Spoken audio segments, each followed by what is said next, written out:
What is going on, everybody? It is Craig, and here we are, movie number 60. If you saw 59, you heard me reference there. I know we got here in July, so I'm officially on pace for my 100. And if you count 61, which I've always also done, then I'm technically a little ahead. We'll see. I was a lot ahead, and I slacked off. Crocodile Swarm is movie number 60. And again, I told you I like shark movies, crocodile movies. I like these types of films. This one was sort of like The Cave and Descent a little bit too, in regard to like they were going to propose. Well, not really. Others knew about gold that was in the cave. But when anyone went to propose, all of a sudden they found out, oh, cave filled with crocodiles. So the first group of people you see in the very beginning, they get wiped out quick. I mean, all but two of them, and then one left, and then the one survivor is a sister of somebody. And so then this girl who is with her sick mother is like, oh, I have enough of my sister. Oh, she'll be back. Don't worry. Yeah, everything's fine. So she gets a group of people together to go try to find her sister in the cave, and overacts as much as she can the entire time, like just screaming and yelling when you're in distress. Like,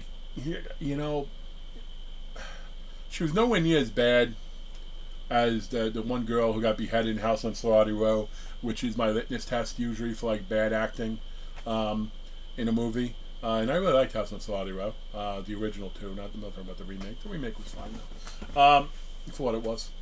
But this movie, like, so they go down with the people, and then they find the crocodiles too, and they find some gold. But the crocodiles are winning out. I think the crocodiles, since they're in caves, they inferred they're blind, because they didn't necessarily show the eyes that way, but they couldn't, like, if you were just quiet, they ignored you. So I guess that's something. So kind of like the St. Crawlers, that's why I say that. But this movie was weird to me, because with the exception of the one sister going for the other sister, whenever anyone was anywhere near a crocodile like attack, they're like, run! Not try to help, not try to save. Like, you're on your own. Okay, bye, you're dead. Like, what? What the? No, what? I don't. So this movie had a lot of action, and even some suspense in moments, like, early on anyway. Once you eventually realized everyone just, most of the people are getting killed, like that suspense went away. But early on in the beginning, when you didn't know the characters they showed in the beginning were just chum.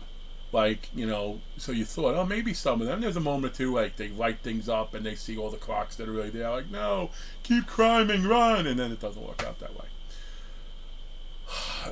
I wonder, there's definitely an opportunity to take this movie and Carnivex and blend it to make one better movie, and then one really, really horrendous movie, I suppose.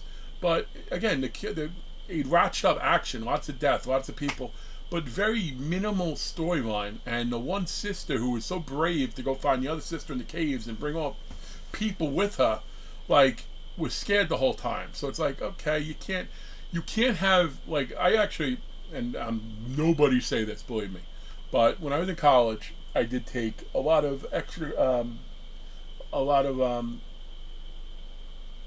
free choices. For some reason, I blanked on the word elective, even though I'm a lot of electives. And I would do a lot of stuff with writing. I did take a TV and film script writing class. And in it, like, as you wrote, one of the biggest pieces of advice that my professor gave me, and it's true, and it's not just, he wasn't talking necessarily about my work, but you don't want to have a weak protagonist, like a cowardly protagonist. Like, you can do that if they have like a big turn halfway through, but the protagonist, in this case, her turn came maybe at the very end, after she got one more person killed by not telling them exactly and clearly what's going on. Don't be, no, get away from there. Be like, you need to move. There are crocodiles in the water and they're going to jump up. Let's move this boat. Didn't do that. And as a result, more people dead. And they might not even fully survive, for all we know. It's ambiguous. I know I spoiled some stuff, but this is that type of movie where it doesn't matter. The characters are interchangeable. So if you want to see some clock stuff and another movie with really bad CGI, especially when you see the crocodiles running. I know crocodiles can actually faster than people think, but the running was like, it was bad. What did I give the last movie? A 3.75? This was worse. And the one after that's probably worse. So let's keep going down steady. We'll say 3.5 out of 10. Thank you. Peace.